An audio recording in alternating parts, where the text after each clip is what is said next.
এ ছেলেরা, যুবকেরা, এ নবী পাকের প্রেমিকেরা, ইয়া আমার রাসূলুল্লাহ দিবানারা, নবী পাককে মুহাব্বত করেন, পিয়ার করেন, ভালোবাসেন। যারা মুহাব্বত করেছিল তাদের থেকে শিক্ষা নেন। আল্লাহ পাকের নবী সাহাবা হযরত খালিদ ইবনে ওয়ালিদ রাদিয়াল্লাহু তাআলা আনহু জীবনে 250টা যুদ্ধ করেছিলেন।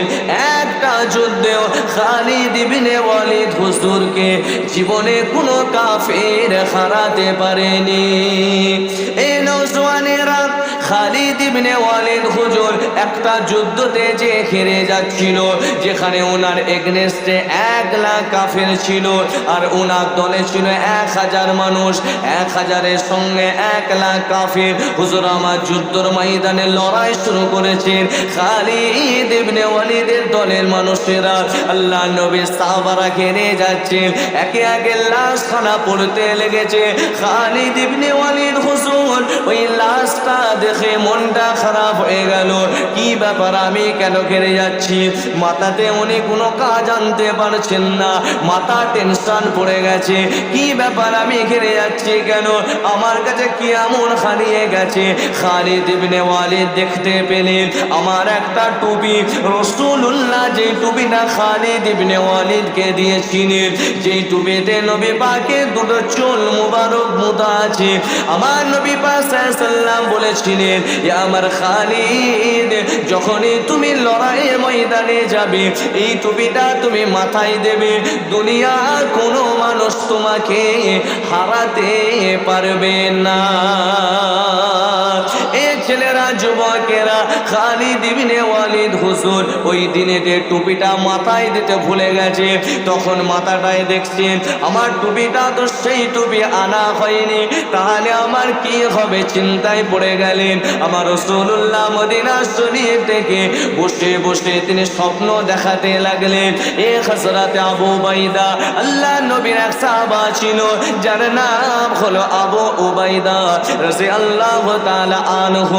আমার রাসূলুল্লাহ স্বপ্ন দেখাতে লেগেছে, এ আবু উবাইদা, যাও যাও, তুমি আমার টুপিটা খালিদ ইবনে ওয়ালিদ ফেলে এসেছে, ওই টুপিটা তুমি খালিদ ইবনে ওয়ালিদকে যে দিয়ে দাও। আরো জোরে বলেন সুবহানাল্লাহ। তাহলে একটা নবীর সুন্নত মাথায় নেই, যুদ্ধ কি হচ্ছে বলেন? হেরে যাচ্ছে। আর আল্লাহর নবী স্বপ্ন দেখাচ্ছেন হযরত আবু উবাইদা রাদিয়াল্লাহু তাআলা আনহুকে, যাও যে বাড়িতে খবর দাও, বাড়িতে খবর দিয়ে যদি প্রয়োজন হয় টুপিটা তুমি যে দিয়ে আসো। স্বপ্নেতে রাসূলুল্লাহ মানে ঘুমাচ্ছেন, খ্বাবের মধ্যে নবীর দিদার পাচ্ছেন। জোরে বলেন সুবহান। আর আমরা এমন শুনছি জীবনে পাবো কিনা সন্দেহ আছে। মোবাইল ঘাঁটছে 1টা 2টো 2:30টা 3টে পর্যন্ত ঘেটেই চলেছে। রাস্তায় বসে বসে লাইন ধরে সব ফ্রি ফায়ার খেলছে, পাবজি খেলছে। এ হচ্ছে আমাদের যুবকদের অবস্থা। ছোট ছোট বাচ্চা, তাদের মাইন্ডেও গেম ঢুকিয়ে দেওয়া হচ্ছে, তারাও গেম খেলছে। তাই বাচ্চাগুলোকে মায়েরা ভাত খাওয়াচ্ছে ফোন দেখিয়ে, এমনও মা আছে না নাই? জোরে বলে। ওই খাবারটা খাওয়া, ওই মানে ভাত খাওয়ানোটা হালাল হবে না হারাম? কেন? খাবারটা কার নিয়ামত? আমার আল্লাহর নিয়ামত। আল্লাহর নিয়ামত খেতে খেতে সালামের উত্তর পর্যন্ত দিতে নেই। হাদিস শরীফ আছে কিনা? আজান দিলে সালামের উত্তর দিতে আছে। আচ্ছা বলেন, কথাটা ভালো করে মাথায় ঢোকান। সালাম ভালো জিনিস, কিন্তু আজান দিলে আজানের আদব রক্ষা করার জন্য সালামের জবাবটা দিতে নাই। তাহলে সালাম ভালো জিনিস, কত ভালো। সালাম মানে তো দোয়া। আসসালামু আলাইকুম, তোমার উপরে আল্লাহর রহমত, শান্তি বর্ষিত। পাল্টা আপনি আমাকে জবাব দিলেন ওয়ালাইকুম আসসালাম, আপনারও ওপরে আল্লাহ শান্তি বর্ষিত। এত সুন্দর একটা কথা। আপনি খাবার খাচ্ছেন, সেখানে নবী বললেন তুমি সালাম দিও না, সালামের জবাব দিও না, কারণ খাবারটা অন্যদিকে চলে গেলে মৃত্যু পর্যন্ত হয়ে যেতে পারে। তাহলে খাবারের সময় সালামের জবাব দিতে নেই, তাহলে খাবারের সময় ফোন দেখিয়ে খাওয়াতে আছে। অনেক মানুষকে দেখে খাবার কাছে খবর চালিয়ে দেয়। মাথায় টুপি আছে কিনা ওই ওয়াজ দূরে রাখো। ভাত খাচ্ছে, না আছে মাথায় টুপি, না দস্তরখানা, না নবীর সুন্নতি নেই। কথা ঠিক না বেঠিক? জোরে বলে। গ্যাসের প্রবলেম হবে না? হবে না? এখন আবার খ্রিস্টানদের প্রথা এনেছে ডাইনিং টেবিলে খাচ্ছে, হজম শক্তি কমে যাবে। নবী আজ থেকে 1500 বছর আগে বলে গেছেন বসে খাও। বিজ্ঞান আজকে রিসার্চ করে দেখছে বসে খেলে হজম শক্তি বাড়বে, যেটা এখন বিজ্ঞান বলছে ওটা বিফোর 1500 ইয়ার্স, 1500 বছর আগে কায়নাতের নবী বলে দিয়ে চলে গেছে। জোরে বলেন সুবহান। এবার যদি আপনি পাকামো মেরে ডাইনিং টেবিল নিয়ে এসে খান, তাহলে আপনার হজম শক্তি কমে যাবে, গ্যাসের ট্যাবলেট খেতে হবে। গ্যাস বাড়ছে না কমছে? গ্যাসের দামও বাড়ছে আর মানুষেরও গ্যাস বেড়ে যাচ্ছে। কথা ঠিক না বেটি? তাহলে যখনই খেতে যাবেন নবীর সুন্নতগুলো ফলো করলে যেমন নেকিও আছে, তেমন ফিজিক্যালি শরীরেরও উপকার আছে। কথা ঠিক না বেটি? জোরে বলে। তাহলে যেই কথাটা বলতে যা আসলাম, বাচ্চাদিকে আজকে আমি হুজুর ওয়াজ করলাম, বাচ্চাদিকে বুঝাবে কচি ভাত খাওয়ার সময় দোয়া পড়তে হয় আব্বু, ভাত খাওয়ার সময় দোয়া পড়তে হয় মা। সে পুতুলের মতো, জননী যেরূপ শিক্ষা দেবে তাহার ছেলে সেরূপ হবে। মা সিরিয়াল দেখলে বাচ্চা সিরিয়াল দেখবে, আর মা যদি নামাজ পড়ে দেখবেন বাচ্চা নামাজ না পড়তে পারলেও মায়ের সামনে আঁচল ধরে টানছে, মায়ের সামনে নামাজ পড়তে যে পড়ে যায়। কথা ঠিক না বেটি? তবে নবী পাক বলেছেন আপনি দাদু হচ্ছেন, পিতা হচ্ছেন, নানা হচ্ছেন, মা হচ্ছেন, আপনার বাচ্চা যদি সামনে নামাজ পড়ার সময় ডিস্টার্ব করে সরাতেও মানা করছে। কেন? ওই বাচ্চাটা একদিন বড় হয়ে নামাজে হবে। যদি আপনার টুপিটা খুলেও দেয় বিরক্ত হবেন। কেন? নবী নামাজ পড়েছিলেন, হাসান হুসাইন আমার নবী পাকের নামাজা খেলছিল, হযরত হাসান হুসাইন খেলছে, আর আসমান থেকে জিবরাইল আলাইহিস সালাম বলছে আল্লাহ নবী পাকের নামাজে ডিস্টার্ব হচ্ছে। আমার আল্লাহ হাসান হুসাইনের খেলাটা এত ভালোবেসেছিলেন, আল্লাহ বলছে জিবরাইল হাবিবকে নামাজ তুমি যে হাসান হুসাইনকে সরাও না, হাবিবকে বলো সেজদাটা যেন বেশিক্ষণ দেয়। কেন? হাসান হুসাইনের খেলাটা আমি আল্লাহ আমারও পছন্দ হয়েছে। জোরে বলে। তাহলে নবীর পিঠে খেলেছিল যখন নবী মানা করেনি, আমরা নবীর উম্মত নামাজ পড়লে বাচ্চা ডিস্টার্ব করলে মানা করবেন না। কথা ঠিক না বেটি? এগুলো মাথায় রাখবেন। তাহলে রাত্রিবেলায় ঘুমাতে গেলে মোবাইল কাছে রাখবেন না। কেন? এটা খারাপ মাইন্ড হতে পারে আপনার। অনেক রাত হয়ে গেলে একটা খারাপ ভিডিও চলে আসতে পারে, গান চলে আসতে পারে। এমন 4টে আমল আছে যদি আপনি করে ঘুমান রাসূলুল্লাহ দিদার স্বপ্নের মাধ্যমে পেয়ে যাবেন। জোরে বলেন সুবহানাল্লাহ। 4টে আমল আজকে শিখে আমল করবেন। বলেন ইনশাআল্লাহ। তো আসছে কেন? পিছনে জোর করে বলেন ইনশাআল্লাহ। সবাই বলেন ইনশাআল্লাহ। আল্লাহ নবী হযরত আবু উবাইদা রাদিয়াল্লাহু তাআলা আনহুকে স্বপ্ন দেখালেন। এই ছেলেরা, যুবকেরা, সে যখন নবী পাকের স্বপ্ন দেখেছিলেন, আমার রাসূলুল্লাহ নিয়ে গেলেন তোমরাও আমাকে স্বপ্নেতে দেখতে পাবে যদি আমি নবী আমার মতো তোমরা শোন। আল্লাহ নবী ঈশার নামাজ পড়ে, হাদিস শরীফে আছে ঈশার নামাজ পড়ে তিনার হুজরা শরীফে চলে গেলেন। আমার রাসূলুল্লাহ যাওয়ার পরে বললেন এ বিবি আয়েশা, তোমাকে কি আমি 4টে জিনিস শিখিয়ে দেবো, তাহলে আমি রাসূলুল্লাহ বেঁচে থাকাকালীন যেমন তুমি আমার সঙ্গে কথা বলছো, আমি পর্দা নেবার পর আমার সঙ্গে তুমি স্বপ্নে দিদার পাবে। এই যুবকেরা, এই আম্মা জান আয়েশা বললেন শিখিয়ে দেন। আমার নবী পাক বললেন রাত্রে যখন ঘুমাতে যাবে প্রথমে তুমি 1 খতম আল্লাহ পাকের কোরআন শরীফ পড়বে। আম্মা জান আয়েশা বললেন ইয়া রাসূলুল্লাহ, ইয়া হাবিবাল্লাহ, হুজুর যদি আমি 1 খতম কোরআন পড়ি তাহলে তো সারা রাত কেটে যাবে। আল্লাহ নবী জানিয়ে দিলেন না না না না না, এ বিবি আয়েশা তুমি 1 খতম কোরআন শরীফ নয় 3 বার সূরা ইখলাস পড়বে। বিসমিল্লাহির রহমানির রহিম, কুল হুয়াল্লাহু আহাদ, আল্লাহুস সামাদ, লাম ইয়ালিদ ওয়া লাম ইউলাদ ওয়া লাম ইয়াকুল লাহু কুফুয়ান আহাদ। একবার আমার সঙ্গে পড়ে কুল হুয়াল্লাহু আহাদ, আল্লাহুস সামাদ, লাম ইয়ালিদ ওয়া লাম ইউলাদ ওয়া লাম ইয়াকুল লাহু কুফুয়ান আহাদ। 2 বার পড়লে 20 পারা। আবার যদি পড়েন কুল হুয়াল্লাহু আহাদ, আল্লাহুস সামাদ, লাম ইয়ালিদ ওয়া লাম ইউলাদ ওয়া লাম ইয়াকুল লাহু কুফুয়ান আহাদ। 3 বার বিবি আয়েশা তুমি কুল আল্লাহ পড়বে, 1 খতম আল্লাহ পাকের কোরআনের সওয়াব পেয়ে যাবে। 3 বার। তাহলে শোয়ার সময় কটা আমল করলে নবীর দিদার পাবো? 4টে। তার মধ্যে 1 নম্বরে 3 বার সূরা ইখলাস করুন। বলেন এবার 3 বার সূরা ইখলাস পড়তে কতক্ষণ সময় লাগবে? 1 ঘন্টা না 2 ঘন্টা? বাহ, 2-4 মিনিট টাইম লাগবে। 2-4 মিনিট বার করে আল্লাহকে দেওয়া যাবে না যাবে না?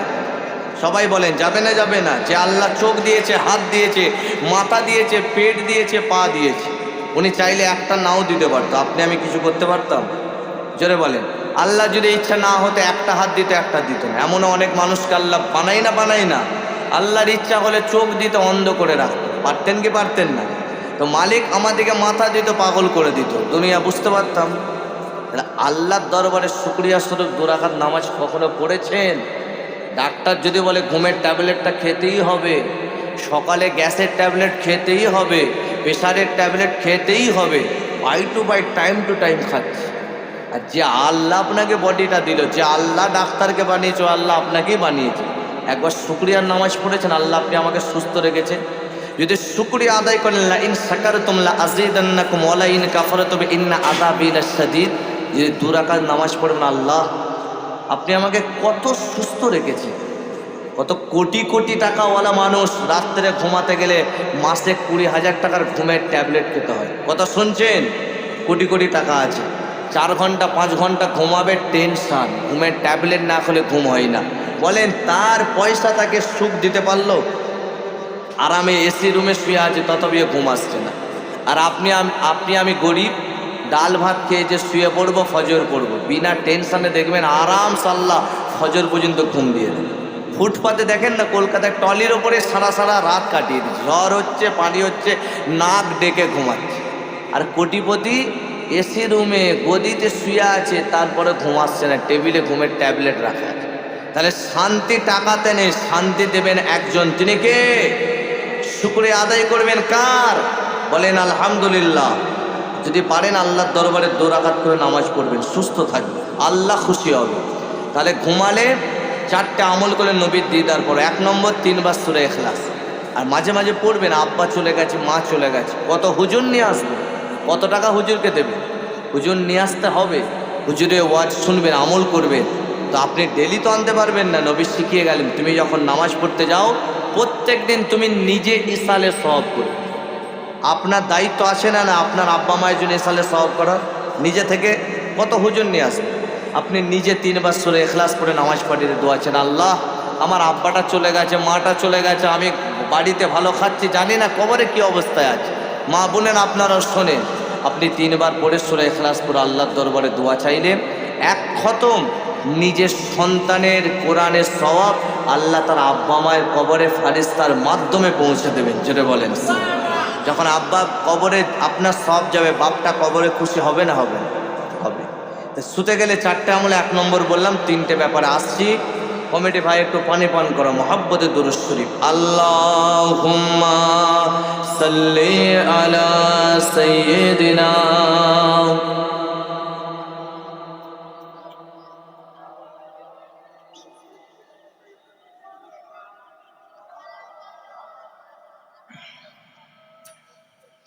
बोलिए सरकार जैसा कौन है, कोई नहीं, सैयदे अबरार जैसा कौन है, कोई नहीं, बोलिए सरकार जैसा कौन है, कोई नहीं, सैयदे अबरार जैसा कौन है, कोई नहीं।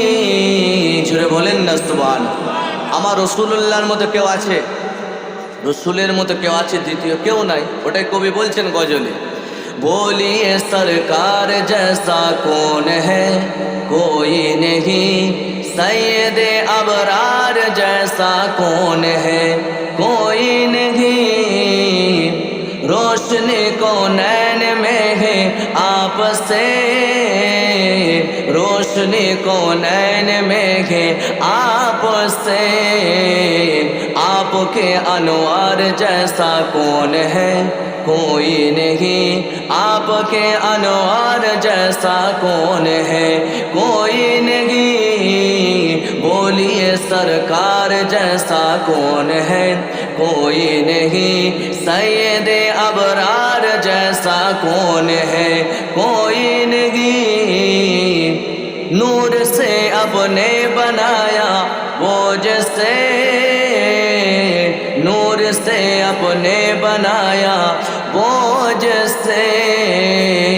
रब के उस सहकार जैसा कौन है, कोई नहीं।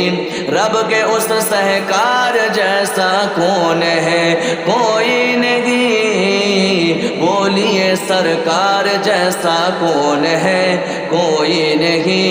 सैयदे अबरार जैसा कौन है, कोई नहीं। सदियों से पल में सदियों से का सफर तय कर लिया, पल में सदियों का सफर तय कर लिया। आपके रफ्तार जैसा कौन है, कोई नहीं। सैयदे अबरार जैसा कौन है, कोई नहीं। बोलिए सरकार जैसा कौन है, कोई नहीं। सैयदे अबरार जैसा कौन है, कोई नहीं। जख्म खाकर भी दुआ दे आपने, जख्म खाकर भी दुआ दे आपने। आपके किरदार जैसा कौन है, कोई नहीं।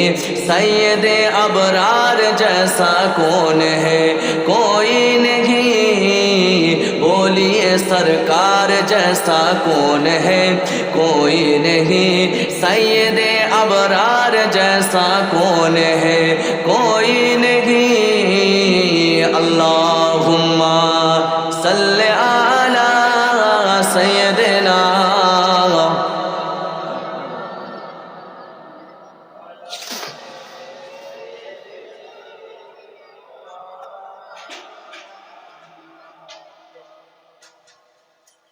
আলোচনা করতে করতে অনেকটা এগিয়ে চলে আসলাম। তাহলে রসুলুল্লাহ দিদার পাবেন চারটে আমল করলে। আর ছেড়ে আসলাম কোন জায়গা থেকে?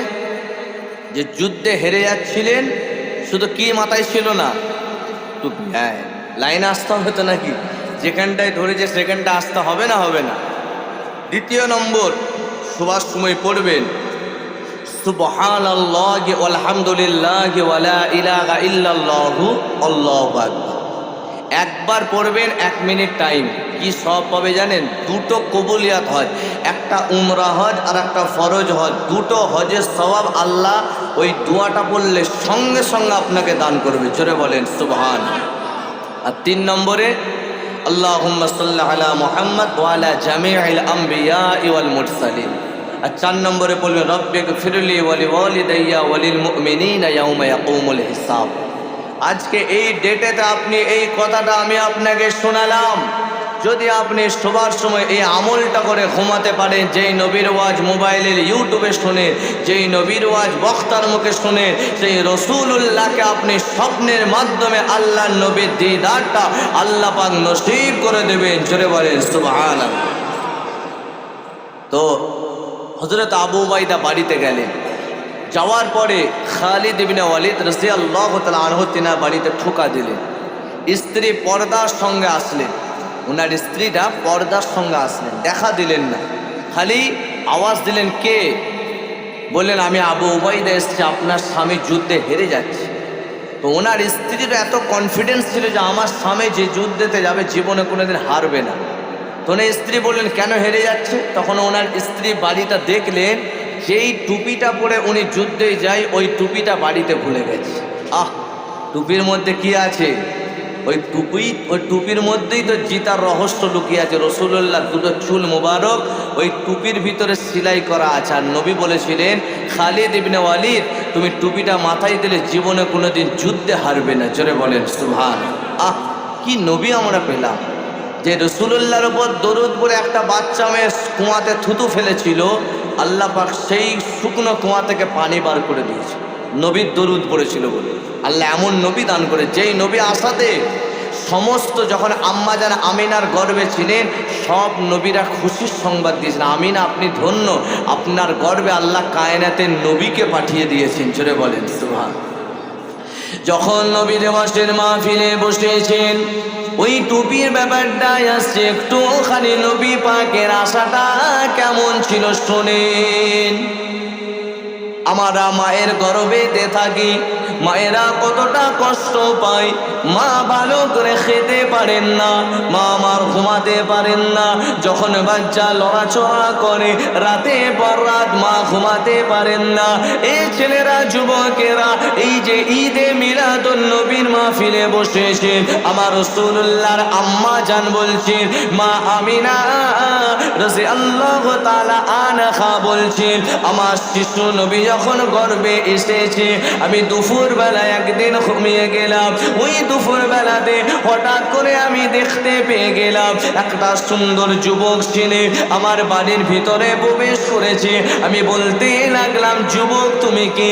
ওই সময়েতে বলতে লাগলেন, ও মা আমিনা, আপনি ঘাবড়াবেন না, আপনি ভয় পাবেন না, আমি অন্য কেউ নয়, আমি হলাম আল্লাহ পাকের ফেরেশতা হযরত জিবরাইল আলাইহিস সালাম। আমি আপনাকে খুশির সংবাদ দিতে এসেছি।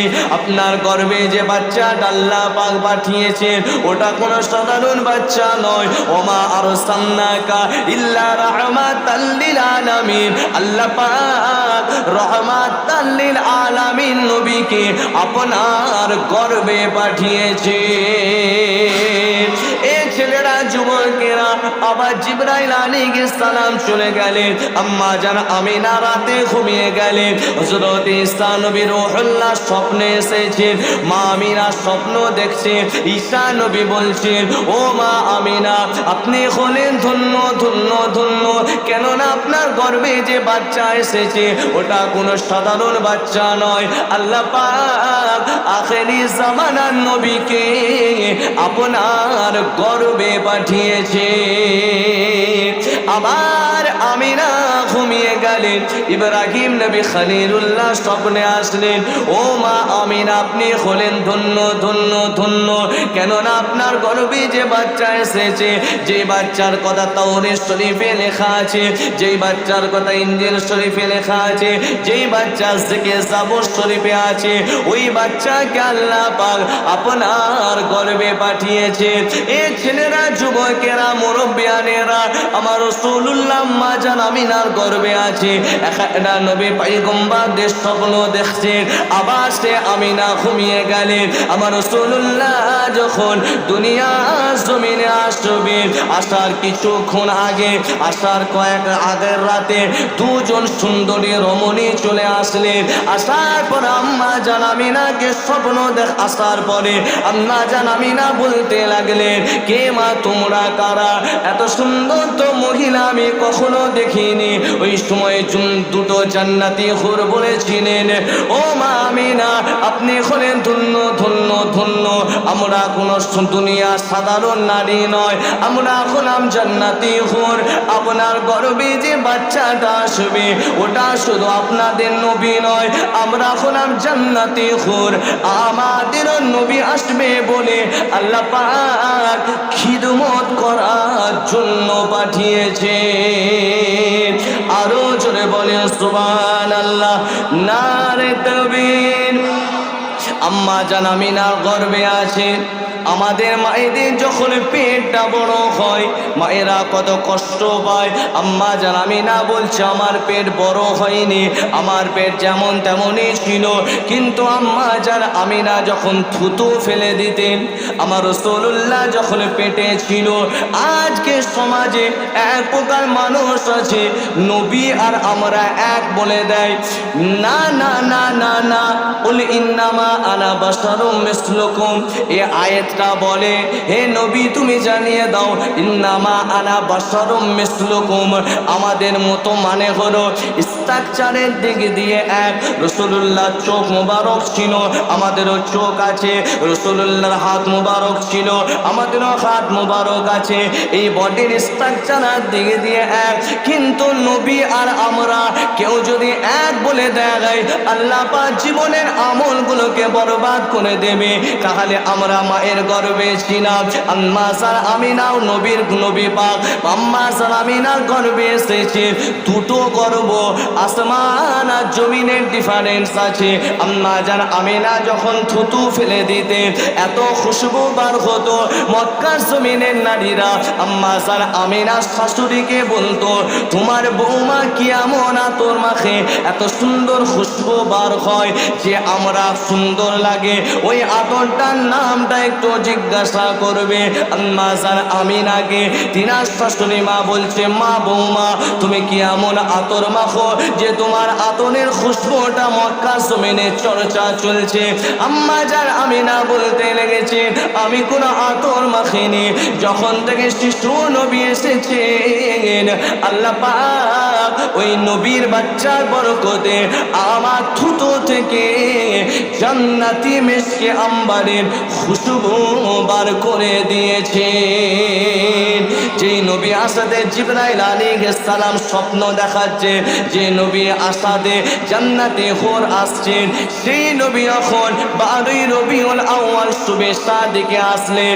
আম্মা জান আমিনা বলতে লাগলেন, আমি হঠাৎ করে ঘুমের একটা তন্দ্রা আসলো, আর যখনই ঘুমটা ভেঙে গেল সে রাসূলুল্লাহ আমার কোলেতে চলে এসেছে। যেন মনে হচ্ছে আকাশের চাঁদকে আল্লাহ পাক আমার কোলে দিয়েছে। ওই বাচ্চার শরীর থেকে এত নূর বার হচ্ছে, নূর বার হচ্ছে, শাম দেশের পেশার পর্যন্ত নূর নূর আর আলো হয়ে গিয়েছিল। আরো জোরে বলে সুবহানাল্লাহ, নারে তাকবীর।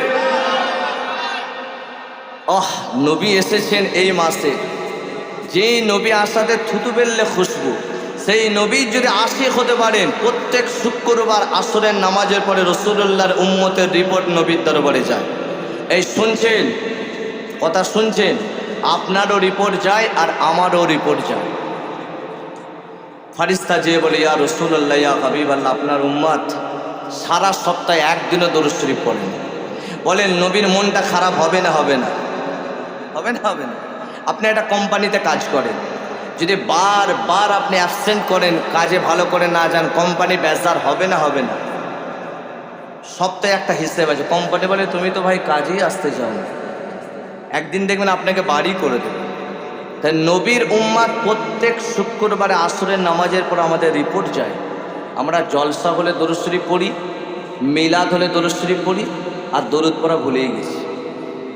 প্রত্যেক দিন 21 বার করে দরুদ শরীফ পড়বেন। কতবার বললাম? ওজিফা দিয়ে যাচ্ছি, ওজিফা। যে নামাজ পড়েনি তিনিও পড়বেন। কারণ যখন মানুষ মরে যায় দেখবেন তার চেহারায় বিকৃতি ঘটে। এক শ্রেণীর মানুষ হয়, তার চোখ দাঁড়িয়ে যায়, গাল হাঁ হয়ে যায়, তার পিশাব পায়খানা হয় না? হয় না? যেটা বলেন হয় না? হয় না? আবার একজন মারা যায়, দেখবেন চোখও দাঁড়ায় না, গালও হাঁ হয় না, পিশাব পায়খানাও হয় না। তাহলে মওত একই নাম। আর মওত এই শব্দটা এমন, যখন মানুষ মরে যাবে টাইটেল সব তার, আর কেউ ধরে ডাকবে না। তখন কি বলা হবে? মাইয়েতকে গোসল দাও, নাকি বলা হবে হাফেজ, কারি, মৌলানা, অমুক বক্তাকে গোসল দাও? এত টাইটেল কেউ ধরবে? মাইয়েতকে গোসল দাও। এই মাইয়েতে জানাজা কটাই গো? শব্দটা কি বলবে? শুধু মাইয়েত। তার মানে কি বোঝা গেল? মারা যাওয়ার পরে আপনার আর ডিগ্রি কাজে আসবে না, তখন একটাই ডাঙ্কা বাজবে, যেটা হলো আমল যার থাকবে সেই পার হতে পারবে। কথা ঠিক না বেঠিক? জোরে বলে। তাহলে মানুষ মরছে, কারো চোখ দাঁড়াচ্ছে, কারো গাল হাঁ হচ্ছে, কারো পিশাব পায়খানা হচ্ছে, আবার কেউ মরছে মনে হচ্ছে যেন হাসছে, মনে হচ্ছে যেন ঘুমাচ্ছে। বুঝে, যার রুহটা খারাপ হয়, মানে রুহটা না, অনেক দেবেন গীবত করে, পরনিন্দা, সমালোচনা করে না? করে না? আমি কত শুনতে দেখেছি। সবসময় এটা মাথায় রাখবেন, মানুষের নিজের ভুল ধরার চেষ্টা করবে। যদি নিজের ভুল ধরার চেষ্টা করে, মানুষের সমালোচনা করার সময়ই থাকবে না। হযরতে বড় পীর আব্দুল কাদের জিলানী রহমাতুল্লাহ একটা কওল দেখছিলাম, মানে একটা ছোট্ট কথা, কিন্তু কথাটা যদি ডিপ চিন্তা করেন জীবন পাল্টে যাবে। উনি বলছে, তুমি যদি নফসকে ভালো রাখতে চাও, সব জিনিসের মূল হচ্ছে নফস। নফসকে কন্ট্রোল করা মারাত্মক ব্যাপার। আমি হাফেজ মৌলানা হয়েছি, কত হাফেজকে দেখেছি কোরআন ভুলে যেতে। আছে না নাই? জোরে বলে। হাফেজ সাহেব সে কোরআন ভুলে যেতে পারে? কি করে হচ্ছে এটা? নফস। হাফেজ সাহেব তার নফস ঠিক করতে পারে। মেন হচ্ছে নফস, যে গোটা কোরআন মুখস্থ করেছে, নফস তো সবসময় নেগেটিভ চাইবে। একটা সুন্দরী নারী যাচ্ছে, নফস চাইবে দেখ না, আমি দেখলাম নারীটা যদি আমার দিকে একবার থাকে, আমি উদাহরণ দিয়ে বলছি, আমি আপনার দিকে বলছি না, হয়তো রেগে যেতে পারেন, আমি আমার দিক থেকে বলছি, ও হয়তো আমার দিকে তাকালো, আমি আবার দাঁড়ান আর আরেকবার দেখি, দেখলাম ও তাকালো, তখন কি হবে? এখন মোবাইলের যুগ, নাম্বারটা যদি পেয়ে যাই তাহলে নফস কত দূর নিয়ে চলে গেল। আর যদি এটা ভাবি না এটা তো গোনা হচ্ছে, দেখা যাবে না, গোনা, নফসের সঙ্গে লড়াই করছে, না আমি দেখব না, এতটুকুন যদি লড়াই করতে পারেন নফসের সঙ্গে, বলছে এই জামানার সে অলির দরজা পেয়ে যাবে। জোরে বলেন সুবহান। এমন একটা সময় আসছে ছেলে মেয়ে রাস্তায় জেনা করবে, মানুষ বলতে পারবে না, কেউ যদি বলে সরে যে করো না, এতটুকুন বলতে পারলে সে আখেরি জামানার আল্লাহর ওলি। বলেন শহরে যান, বলতে পারার ক্ষমতা আছে? এক একটা মেয়ে রাতের পর রাত কথা বলছে, গ্রামের লোক তো দূরের কথা, তার বাড়ির লোকই বলতে পারছে। আছে না নাই? আমাদের অনেক যুবতী মহিলা এই ফোনেতেই শেষ হয়ে যাচ্ছে। যুবতী মহিলা কি দুঃখের কথা বলেও ফোনে সম্পর্ক করে পালিয়ে যে বিয়ে করছে, মুসলমান ঘরের মেয়ে। আছে না নাই? জন্য এ কথা কাকে বলবো? দুঃখটা আপনাদেরকে শোনা মনে তো গায়ের কমকে শোনা বসে তো হাসবে। তো এর মধ্যে কিছু আছে, নবীর আদর্শ থাকলে এটা করতে পারে, তার আব্বা মায়ের সম্মানটা ভাবলো না? রাতের পর রাত কত মেয়ে এই ফোনেতে শেষ হয়ে যাচ্ছে, কথা ঠিক না বেটি?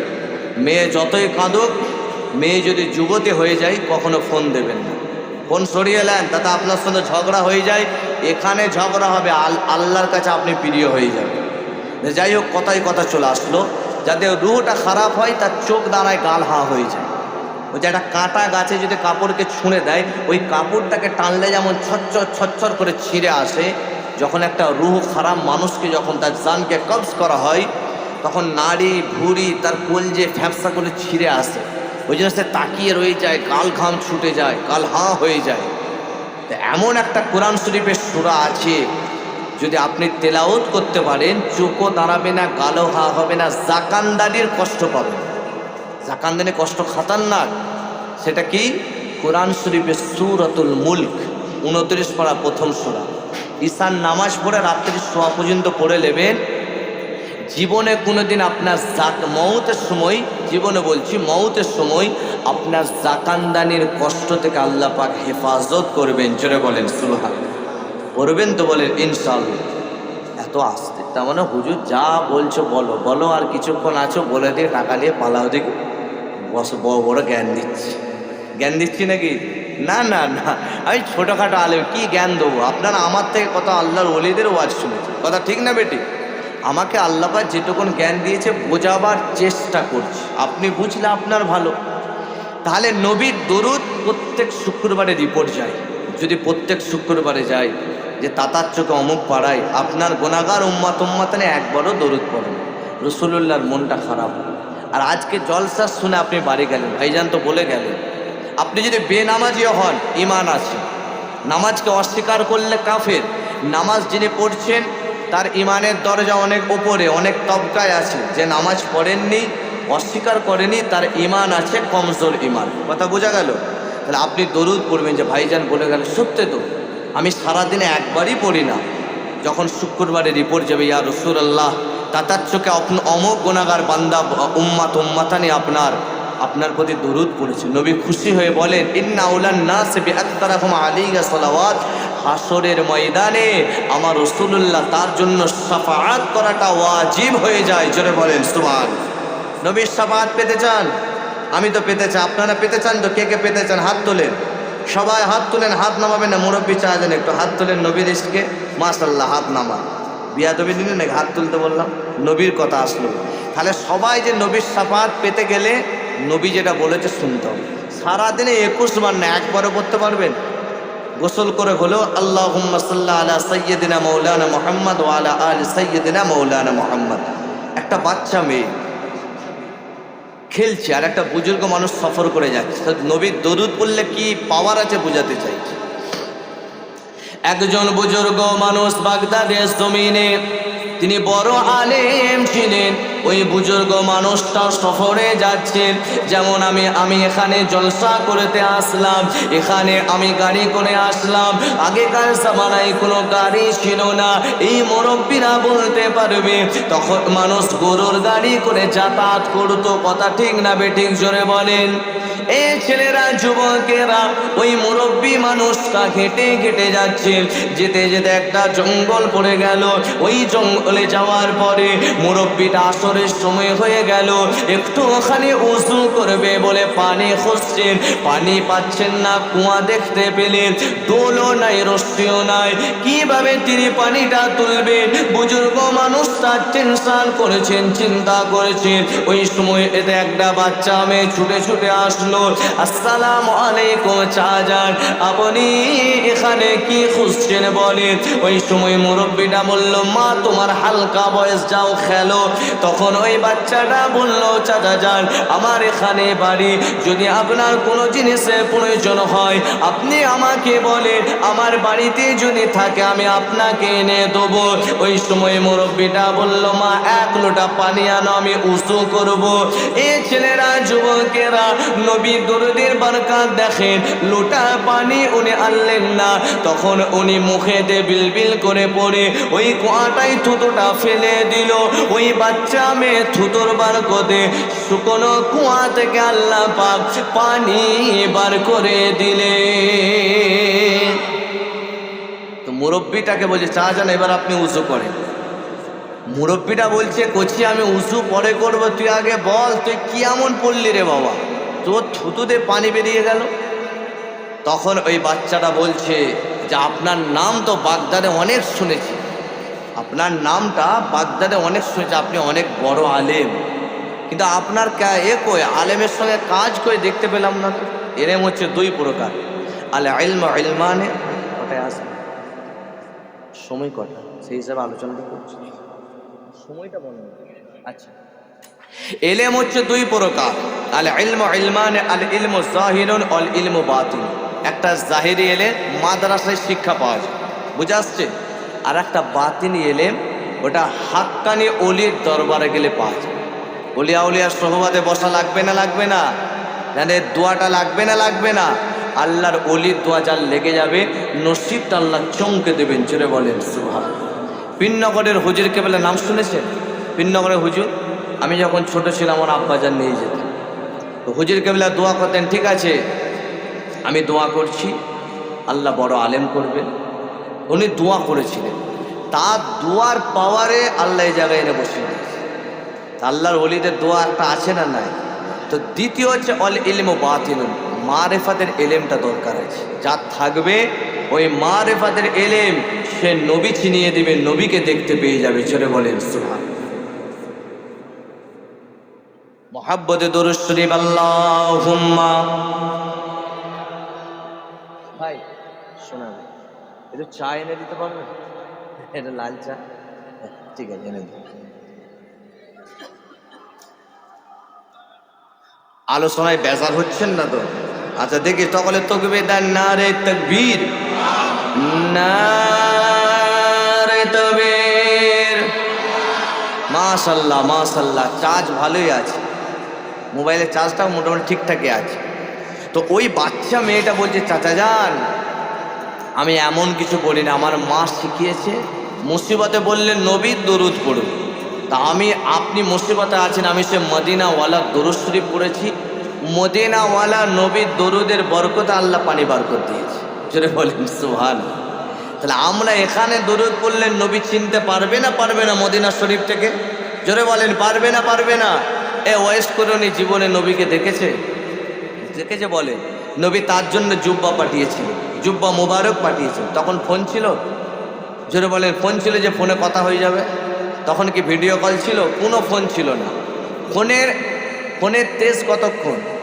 আপনার ছেলে আমেরিকায় আছে, বম্বে আছে, গুজরাটে, এখান থেকে আপনি সেকেন্ডের মধ্যে ভিডিও কলে দেখতে পাচ্ছেন। যদি টাওয়ার না থাকে দেখতে পাওয়া যাবে, দেখতে পাওয়া, ফোনকে রাগে ঠুকে দিলেও দেখতে পাবে। ফোনে কথা বলছে, এখান থেকে ফোন লাগালেন আরবে ফোন লেগে গেল, এখান থেকে ফোন লাগালেন বম্বে লেগে গেল। টাওয়ার না থাকলে কথা হবে? জোরে বলেন কথা হবে? হবে না। ভাই আমার ইউটিউবে যেমন লাইভ ভিডিও হচ্ছে, যদি টাওয়ার না থাকে ভিডিও হবে না। তো তখনকার তো ফোনও ছিল না, আর ওয়েস করেনি জীবনে নবীকে ডাইরেক্ট দেখতে পাইনি সরাসরি। তার জন্য আমার কথাটা বুঝাতে চাইছি, নবীর যে আশিক হবে, এখানে আপনি নবীকে সালাম দেবেন মদিনা শরীফ থেকে, আমার নবী পাকের নেক ফায়েজ, আপনার নবী পাক নেক নজর দিয়ে আপনাকে চিনতে পারবেন, দেখতে পাবেন। জোরে বলেন সুবহানাল্লাহ। তো ওয়েস করেনি তার জ্বলন্ত উদাহরণ, নবী পাক সাল্লাল্লাহু আলাইহি ওয়াসাল্লাম আসরের নামাজ পড়ে নিজের জুব্বা মুবারক নিয়ে হযরতে শেরে খোদা আলী আর হযরত ওমর ফারুক বলে, যাও ইয়ামান দেশে আমার এক পাগল আছে, তাকে যে আমার জুব্বা মুবারকটা দিয়ে আসবে আর দোয়া করতে বলবে।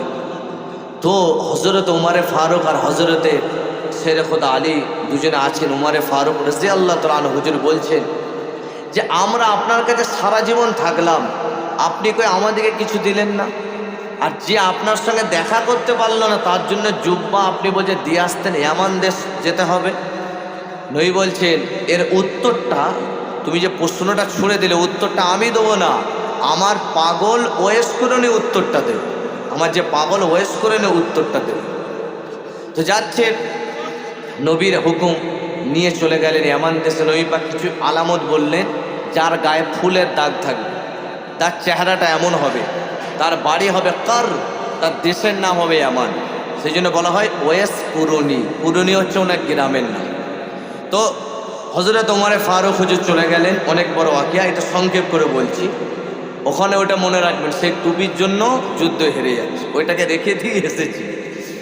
তো চলে গেলেন, যাওয়ার পরে ওয়েস কুরুনিকে দেখতে পেলেন, দেখার পরে বলছে, ভাই তোমার নাম কি ওয়েস? বলছে হ্যাঁ হ্যাঁ হ্যাঁ। তো উনি ছাগল চড়াচ্ছিলেন, ওয়েস কুরুনি দেখে সঙ্গে সঙ্গে বলছেন, আপনারা ওমর ফারুক শেরে খোদা আলী? বলছে চিনলে কিভাবে? বলছে তোমাদের শরীর থেকে সাহাবাদের আমি খুশবু পাচ্ছি, নবীর কাছে যে তোমরা ছিলে, নবী পাক সাল্লাল্লাহু আলাইহি ওয়াসাল্লামের কাছে উঠা বসা করেছো, সেই ঘ্রাণটা খুশবুটা আমি পাচ্ছি। জোরে বলেন সুবহানাল্লাহ। তো হযরত ওমর ফারুক তো উনি জালালি মিজাজ, বলছে ভাই ওয়েস জুব্বা তো দেবই, বলো তুমি কি এমন আমল করেছো যে রাসূলুল্লাহ ওখান থেকে তোমার জন্য জুব্বা মুবারক পাঠিয়েছে? বলছে ভাই উমর তুমি নবীর সব সুন্নত মেনেছো? বলছে হ্যাঁ সব মেনেছি। বলছে দেখো ঠোঁটটা তুলে বলছে এই সুন্নতটা মেনেছো? মানে উহুদের প্রান্তরে নবী পাকের দুটো দান্দান মুবারক শহীদ হয়েছিল, সেটা ওয়েস কুরুনির কাছে খবর গেছে, কোনটা জানেন, কোন দাঁতটা? উনি নবীর ইশকে সব দাঁত ভেঙে দিয়েছে, যে নবীর দাঁতে আঘাত হয়েছে আমি দাঁতই রাখবো না। যখন তুলেছে ওমরে ফারুক হচ্ছে ঝরঝর করে কাঁদছে, বলছে ভাই ওয়েস আমার আর কোনো প্রশ্ন নেই, তুমি জুব্বা মুবারক রাখো। আর নবী বলেছেন উম্মাতের জন্য দোয়া করতে, তুমি দোয়া করলে আল্লাহ তোমার দোয়াটা কবুল করে নেবে। জোরে বলেন সুবহানাল্লাহ। আর কেন উনি আসেননি? নবী পাক বলেছেন ওয়েস স্বপ্নতে তোমার মা জীবিত আছে? বলছে হ্যাঁ আছে। মা অসুস্থ না সুস্থ? অসুস্থ, মা দেখতে পায় না। যাও আমার কাছে আসতে হবে না, তুমি মায়ের সেবা করো, মায়ের সেবা করলে আমি রাসূলুল্লাহ বলছে হাসরের ময়দানে একসঙ্গে আমি আর তুমি আল্লাহর দয়ার জান্নাতে থাকবো। সে আমাদের বাড়িতে যাদের অনেকের মা আছে, অনেক যুবক ছেলেকে দেখেছি, অনেক একটু বয়স হয়ে গেছে, মা জীবিত আছে, মায়ের সঙ্গে অনেকেই বিয়াদবি করে ফেলে, করে না করে না? মায়ের বয়স হয়ে গেছে, একটা কথা হয়তো বারবার বলছে, রেগে আগুন, ধর একটা কথা একবার বললেই তো হয়ে যায়। কাকে বলছো? যা সানেদ আল্লাহ কোরআন শরীফে আয়াত দিয়েছেন, ফালা তাকুল্লাহুমা উফ, বিরক্ত শব্দটা আল্লাহ ব্যবহার করতে মানা করেছে মায়ের সানেতে। মা হসপিটালে ভর্তি আছে, নার্সিংহোমে, বাইরেতে ফোন যাচ্ছে, আমার নিজের কানে শোনা কথা বলছি, বলছে আসো না গো তোমার মা অসুস্থ। বলছে কাজের প্রচুর চাপ, নার্সিংহোমে দিয়ে দাও, যত টাকা লাগবে বলো ফোনপে করে দিচ্ছি, আয়াও রেখে দাও, রাত্রে কাউকে থাকতে হবে না। বলেন এ মায়ের সেবার কাছে টাকার গরম দেখাচ্ছে, চলবে? জোরে বলেন চলবে? সব আমল বরবাদ হয়ে যাবে, বেকার হয়ে যাবে, ধ্বংস হয়ে যাবে। যে এটাই চলছে দুনিয়াতে। বড় পীর সাহেব এমনি হয়নি, মায়ের দোয়া আছে। উম্মুল খায়ের ফাতেমা, যেটা মা ভালো ছিল বলে বড় পীর সাহেব, মায়ের দোয়াতে বড় পীর সাহেব হয়েছে। হযরতে খাজা গরিবে নওয়াজ মায়ের দোয়াতে খাজা গরিবে নওয়াজ হয়েছে। কুতুবউদ্দিন বখতিয়ার হুজুর মায়ের দোয়াতে হয়েছে। মুজাদ্দিদে জামান দাদা হুজুর পীর কেবলা রাহমাতুল্লাহ মায়ের দোয়াতে আল্লাহর ওলি। কেন? মা দোয়া করলে তবে আপনি আগে বাড়তে পারবেন। সেই মা হসপিটালে, একবারও চিন্তা করলেন না যে মায়ের কোলেতে ঠান্ডাকালে পেশাব করেছে, পায়খানা করেছে, মা আমার কাপড় চেঞ্জ করতে করতে বাচ্চাকে শুকনোতে শুয়ে মা আমার ভিজে কাপড়ই কাটিয়ে দিয়েছে। মা এটা করে না? করে না? বাচ্চা পায়খানা করেছে, মা আমার বাচ্চার দুটো পাকে তুলে এত আস্তে পায়খানাটা পরিষ্কার করেছে আমার বাচ্চার যাতে অসুবিধা না হয়। আর অনেক ছেলে আছে, দাও, অনেক ছেলে আছে মায়ের পায়খানা পরিষ্কার করতে যেয়ে নাকে কাপড় দিচ্ছে। না, মা যদি এতটুকুন ব্যথা পায় আমার বাচ্চাটা নাকে কাপড় দিচ্ছে, যাকে বিয়ে করে নিয়ে এসছো বৌমা করবে কি ভুলে যাও। মাটা কার? মাটা কার? তোমার মা, তুমি করো। হযরত ইমামে শাফি নাম শুনেছেন? তিনি একবার রাতের বেলায়, জামানার ইমাম ছিলেন, জামানার ইমাম, রাতের বেলায় মায়ের পা টিপছে। ওলি, আল্লাহর ওলি, জামানার ইমাম মায়ের পা টিপতে গেছে, দাড়িটা লেগে মায়ের পাটা সুসুডিনি লেগে ঘুম ভেঙে গেছে। মা বলছে, শাফি তুমি এখানে? বলছে, মা আমি একটা আয়াত পড়লাম, সে আয়াতের ব্যাখ্যায় দেখলাম মা যদি নারাজ হয়, আমি ইমামে শাফি যত বড়ই ওলি হয়, যত বড় ইমাম হয়, যত বড় আলেম হয়, সব আল্লাহর কাছে বেকার। দুনিয়ার মানুষ আমাকে আলেম বলতে পারে, দুনিয়ার মানুষ আমাকে বড় ওলি বলতে পারে, কিন্তু আল্লাহর দরবারে আমার %0 হয়ে যাবে। সেই জন্য মা আমি খেদমত করেছি, বিয়াদবি হলে মাফ করে দেবে। কে চাইছে? জামানার ইমাম, যার সঙ্গে দেখা করতে গেলে কিলোমিটার লাইন পড়ে যায়, সে মায়ের সেবার জন্য যাচ্ছে। তো মায়ের যখন সেবা করবে নাকে কাপড় দেবে না। মা যদি ব্যথা পায়, আমার বাচ্চার আমি পরিষ্কার করেছিলাম নাকে কাপড় দিইনি, তো মায়ের যখন সেবা করবে, করবে তো নয়, করতে হবেই। আর মায়ের পায়খানা যদি বয়সকালে গন্ধ হয়ে যায়, হাত দিয়ে টেনে টেনে পরিষ্কার করে কাপড় দিয়ে, আর গন্ধটা সহ্য করবে। আল্লাহ পাকের আরশে আজিমে তোমার মায়ের সেবা করাটা আল্লাহ পাক কবুল করে নিয়ে ওয়েস কুরুনির সঙ্গে আল্লাহ জান্নাতে থাকার ব্যবস্থা করে দেবেন। জোরে বলেন সুবহানাল্লাহ।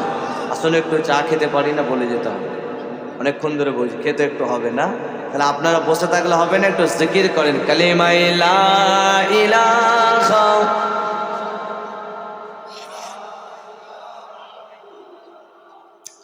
লা ইলাহা।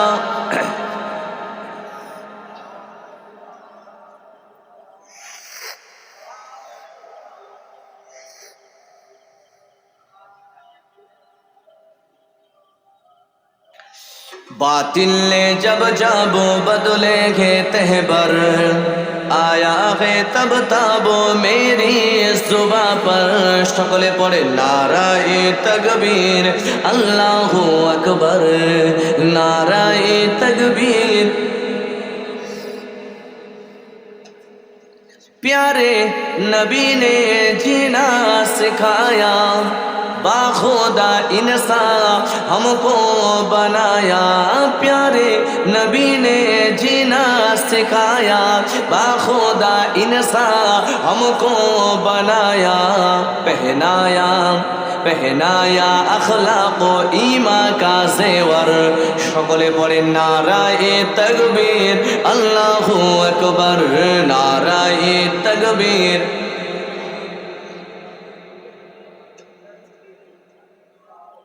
खुद भी जियो जीने दो सभी को, ई जाना पहुँचाओ खुद से किसी को।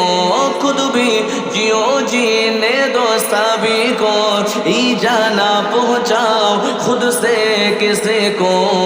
इस्लाम का ये घी, इस्लाम का ये घी दर से मुनव्वर।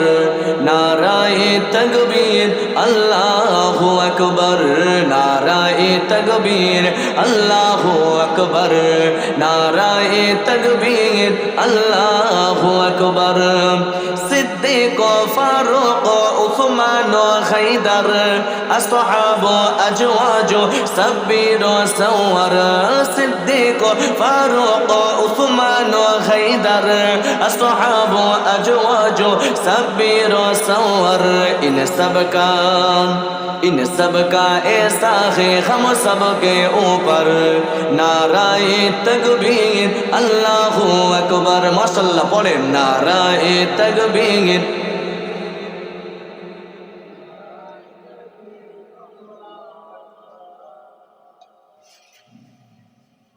मीज़ा पे आका हमको बचाना, दामन में अपने हमको छुपाना। मीज़ा पे आका हमको बचाना, दामन में अपने हमको छुपाना। इतना करम या शाफ़ाए महशर, नाराए तकबीर अल्लाहु अकबर, नाराए तकबीर अल्लाहु अकबर, नाराए तकबीर। नजमी को आका से फैज़ मिला है और हसनैनी जाब उसने पिया है। नजमी को आका से फैज़ मिला है और हसनैनी जाब उसने पिया है। नजमी नजमी नजमी गुलामे गुलामाने हैदर, नाराए तकबीर अल्लाहु अकबर। अल्लाहुम्मा सल्ली अला सय्यिदिना व अला आलि सय्यिदिना मौलाना मुहम्मद। আলোচনা করতে করতে অনেকটা এগিয়ে চলে আসলাম, অনেক কিছু আলোচনা করলাম। তাহলে ইনশাআল্লাহ মা যাদের আছে মায়ের সেবা করবেন, বাইরে থাকলেও মায়ের শরীর খারাপ শুনলে চলে এসে মায়ের সেবা করবে। সাথে সাথে শুধু মা নয়, আব্বারও সেবা করবে। বাপ মানে মাথার ছাদ, বাপ মানে কি মাথার ছাদ। তো যদি আপনার শরীর খারাপ হয়, রাত্রেবেলায় বাপটা যদি চলতে ফিরতে পারে, দেখবেন হয়তো তার যুবক ছেলেটা জ্বরে কাঁপছে, পানি হচ্ছে, বিদ্যুৎ চমকাচ্ছে, বাপ তাও ডাক্তারখানায় যায় না যায়, ঝগড়া থাকলেও যায়। ডাক্তার ঘরে চলে গেছে বন্ধ করে, বাপ যেয়ে বলে ডাক্তারবাবুর একটা ট্যাবলেট দাও, আমার ছেলেটা হয়তো রাত্রে কি হবে না হবে জানেন। এটা একজন আব্বা হিসাবে করে না করে না? তা আব্বাদেরও খেদমত করবে, শুধু মা আব্বা। আর মায়ের দিকে বলবো, আপনার যদি বৌমা হয়ে থাকে বৌমাটাকে মেয়ে মনে করুন। বাড়িতে হয় না বৌমা শাশুড়ি ঝামেলা লেগে গেল, ঝামেলাটা কখন হয়? যখন পর মনে করবে। মায়ের উচিত বৌমাটাকে নিজের মেয়ে মনে করা, আর বৌমার উচিত তার শাশুড়িটাকে নিজের মা মনে করা। আর কোনো ঝামেলা থাকবে? আর কোনো ঝামেলা থাকবে না। তো বাড়িতে অশান্তি কী হবে? দুদিনের জিন্দগিতে, দুদিন কে উজালা হে ফির সব আন্ধেরি আন্ধেরি হে। যখন চেয়ে আছে আমার আমার আমার, এটা আমার ওটা আমার, মরে গেলে ঘোড়ার ডিম কিচ্ছু নেই। দেখা যাবে ছেলেদের জন্য 3 থান কাপড়, মেয়েদের জন্য 5 থান। আলুর বস্তা যেমন বাঁধে, ওই আমাকে হুজুরকেও বেঁধে প্যাক করে দেওয়া হবে, আর আপনাকেও মাথার কাছে একটা, কোমরে একটা, পায়ের কাছে একটা দিয়ে কবরে দিয়ে চলে আসবে। এই তো জিন্দেগি, এর থেকে আর বেশি কিছু? 1 বছর পরে দেখবেন কবরটা পরে মাটির মতো মিশে গেছে। ওখানে আর 2 বছর পর, 4 বছর পর, 10 বছর পর দেখবেন আর একটা কবর হয়ে নিশানায় মিটে যাবে। কোনটা থাকবে? ভালো কর্ম করবেন, দুনিয়াতে আপনার নামটা আল্লাহ কিয়ামত পর্যন্ত বাকি রাখবে। জোরে বলেন। খাজা হুজুর চলা গিয়া लेकिन ख्वाजा हुजूर का नाम अभी बाकी है कि नहीं? सब उसके दरबार में जाता है। क्यों जाता है? খাজা গরিবে নওয়াজের দরবারে কেন যায়? আল্লাহর ওলিরা জীবিত থাকলে যে পাওয়ার, তিনারা পর্দা নিলে পাওয়ারকে আল্লাহ আরও বাড়িয়ে দেয়। জোরে বলেন সুবহান। নেতা মন্ত্রী বেঁচে থাকলে আপনি যান, মরে গেলে যান নাকি? মরে গেলে জানা, বেঁচে থাকলে এটা সই করে দাও না, ওটা করে দাও। আর খাজা হুজুর চলে গেছে, আমরা তাদের কত পরের প্রজন্ম, হুজুরকে দেখিও নি, তবুও মনে হয় যেন খাজা গরিবে নওয়াজের দরবারে কবে যাবো একটু জিয়ারত। দাদা হুজুর পর্দা নিয়েছেন, দেখবেন রাত 1টা 2টো 3টে বাইছে, ইসালে সবে হুজুরের ওখানে লাখ লাখ মানুষের ঢোল। এগুলো কেন কেন? খাজা হজরতে বড় পিসাব চলে গেছেন, তবু আজকে তাদের নাম বাকি আছে কেন? অনেক পয়সা ছিল, অনেক পয়সা ছিল। কি ছিল? শুধু আল্লাহকে রাজি করেছে। তাদের নাম আল্লাহ কিয়ামত পর্যন্ত দুনিয়ার জমিনে বাকি রেখেছিলেন, বাকি রেখেছেন, কিয়ামত পর্যন্ত বাকি থাকবে। চলে বলেন সুবহান। আর আপনিও যদি ভালো কাজ করে যান, চলে যাবেন, মানুষ বলবে না গো মানুষটা ভালো ছিল। আর এটাই আপনার জন্য দোয়া হবে, কবরে আল্লাহ আযাব থেকে নাজাত দান করবে। আসুন, নবীর প্রেম শিখাচ্ছিলাম। হযরত আবু বকর সিদ্দিক রাদিয়াল্লাহু তাআলা আনহু এমন নবীকে প্রেম করেছেন হিজরতের রাত। রসুল্লাহ মক্কার জমিন থেকে চলে যাচ্ছেন, বলছেন আবু বকর, মক্কার মানুষেরা টেরা চোখে দেখছে, তাদের চাউনিটা খারাপ। আমি টুপির ব্যাপারটা আসবো, এসে ফিনিশ দিয়ে দেবো, ঠিক আছে? চাউনিটা খারাপ, এটা বলে ওই দিকটা চলে যাবে, আমি এখানে থাকতে পারবো না। আবু বকর চলো।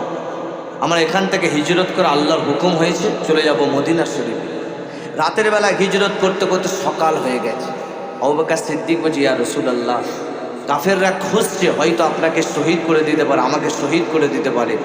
ইয়া রাসূলুল্লাহ, ইয়া হাবিবাল্লাহ, চলুন আমরা একটা গর্ততে আশ্রয় নিই, একটা গুহা যেটার নাম হলো গাড়ে সুর, ওখানে আশ্রয় নিই। যাওয়ার আগে দেখলেন গাড়ের সুরটা ময়লা ভর্তি। আবু বকর সিদ্দিক বলছে, ইয়া রাসূলুল্লাহ, আমি একটু ঝাঁট দিয়ে আসি, আমি ঝাঁট দিয়ে আসবো, তারপর আপনি যান। নবী পাকের প্রেম কাকে বলে দেখেন, নবীর ইশক, নবীর মোহাব্বত কাকে বলে দেখেন। এই ছেলেরা, যুবকেরা, আবু বকর সিদ্দিক হুজুর ওই গাড়ের শুনে গর্তর মধ্যে চলে গেলেন। গাড়ের শুনের গর্তটা ঝাড় দিলেন, ওই গর্ততে অনেক বড় বড় ফুটো ছিল। আবু বকর সিদ্দিক রাদিয়াল্লাহু তাআলা আনহু ভাবতে লাগলেন, পাহাড়ে তো বড় বড় বিষধর সাপ থাকে, আমার রাসূলুল্লাহকে যদি সাপে কামড়ে নেয়, এই ভয়েতে আবু বকর সিদ্দিক নিজের পাগড়ি মোবারকটা খুলে নিয়ে হুজুর আমার প্রত্যেকটা গর্ত বন্ধ করেছেন, বন্ধ করেছে। একটা গর্ত বাকি রয়ে গেছে। আবু বকর সিদ্দিক ভাবতে লাগলেন, আমি আমার পায়ের গোলারিটা দিয়ে ওই জায়গাটাকে আমি দাবিয়ে রেখে দেবো। রাসূলুল্লাহকে বললেন, ইয়া রাসূলুল্লাহ, ইয়া হাবিবাল্লাহ হুজুর, এবার আপনি চলে আসেন। ওই গাড়ির সুনটা পরিষ্কার হয়ে গেছে। আল্লাহ নবী চলে আসলেন। আসার পরে আল্লাহ নবী কষ্ট দিয়েছিলেন, একটু ক্লান্তি হয়েছিলেন। আমার রাসূলুল্লাহ আবু বকর সিদ্দিক হুজুরের এই জানতে মাথা মুবারক রেখে ঘুমিয়ে গেলেন। এমন ঘুমিয়েছিলেন আবু বকর সিদ্দিকের জানতে মুফাসসিরিন না লিখতে লেগেছেন, ওই গাড়ে শুনেতে যখন শুয়েছিল মনে হচ্ছিল যেন আবু বকর দেখেন কাঠ আর গোটা কোরআন শরীফটা রেখেলের ওপরে রাখা আছে। মানে এটা ব্যাখ্যা কেন, আমার নবী পাকিতে হলো কানা খুলুকুল্লাহুল কোরআন, আমার নবী পাকিতে হলো একটা জ্বলন্ত কোরআন। সেই জন্য মুফাসসিরিন লিখছে যে গাড়ের সুরে যখন রসুল পাক শুয়ে আছেন মনে হচ্ছে যেন গোটা কোরআন শরীফ রেহেলে রাখা। হযরত ওমর ফারুক বলেছিলেন, ভাই আবু বকর, তুমি আমার সারা জীবনের আমলটা নিয়ে নাও, কিন্তু তুমি ওই গাড়ের সুরে যে রাসূলুল্লাহকে দেখেছিলে, জিয়ারত করেছিলে, রাসূলুল্লাহ চেহারা মোবারক দেখেছিলে, তুমি আমাকে ওই আমলটা দিয়ে দাও। আবু বকর সিদ্দিক বলছেন, ভাই উমর, তুমি আমার সারা জীবনের আমল নিয়ে নাও, আমি এক রাত রাসূলুল্লাহ দেখার আমল আমি দিতে পারবো না। কেন? আমার নবীকে এমন দেখতে ছিল, নবীকে দেখলেই গুনাহ মাফ, নবীকে দেখলেই সওয়াব। জোরে বলেন সুবহান। ঘরে কোরআন শরীফ আছে, দেখলে সওয়াব, চুমু খেলে সওয়াব, পড়লে সওয়াব, মানে বুঝে বললে সওয়াব, না বুঝে বললে সওয়াব। কথা ঠিক না বেটা? আপনার বাচ্চাকে ইংলিশ মিডিয়ামে দিয়েছেন, পরীক্ষা হচ্ছে, স্যার বলছে ক্যাট মানে কি, বাচ্চা বলতে পারলো না বিড়াল, নাম্বার পাবে? নাম্বার পাবে। ডগ মানে কি, বাচ্চা বলতে পারলো না কুকুর, নাম্বার পাবে। কিন্তু আল্লাহর কোরআন শরীফ খুলেছেন, আপনি পড়ছেন, আলহামদুলিল্লাহি রাব্বিল আলামিন, মানে জানেন না, প্রত্যেকটা অক্ষরে না মানে জানলেও আল্লাহ 10টা করে নেকি দান করবেন। জোরে বলেন সুবহান। শুধু আলহামদু, আলিফ লাম হা মিম দাল, 5টা অক্ষর আপনি মানে জানেন না, আলহামদু মানে কি জানেই না, তবু আল্লাহ 50টা নেকি না মানে জানলেও দিয়ে দেবেন। এটাই হলো আল্লাহর কোরআন। আবু বকর সিদ্দিক হুজুর বলছে, না আমি ভাই দিতে পারবো না। কেন? আমার রাসূলুল্লাহকে এত সুন্দর দেখতে ছিল, ইউসুফ নবীকে সুন্দর দেখতে ছিল। মিশরের নারীরা ফল কাটতে যে ইউসুফ নবীর সৌন্দর্য দেখে আগুল কেটে ফেলেছিল।